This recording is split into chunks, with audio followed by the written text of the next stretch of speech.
Alam niyo minsan, yung pangingibang bansa pa lang ng isang tao para sa pamilya, malaking sakripisyo na yan.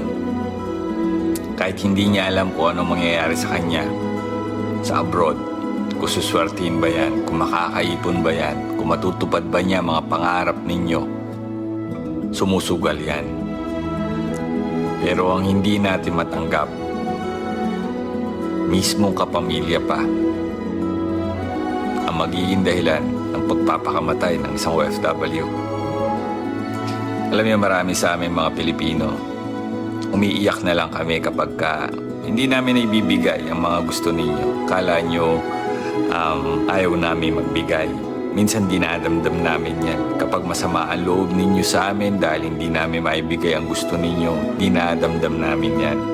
Na minsan nauuwi sa pagpapatiwakal ang isang Pilipino. Sino ho ba ang talo dito?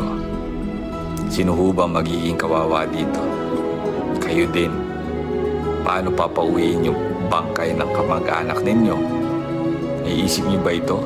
Intindihin niyo yung mga kamag-anak niyo OFW kasi 100% naniniwala ko kayo ang laging iniisip ng mga yan.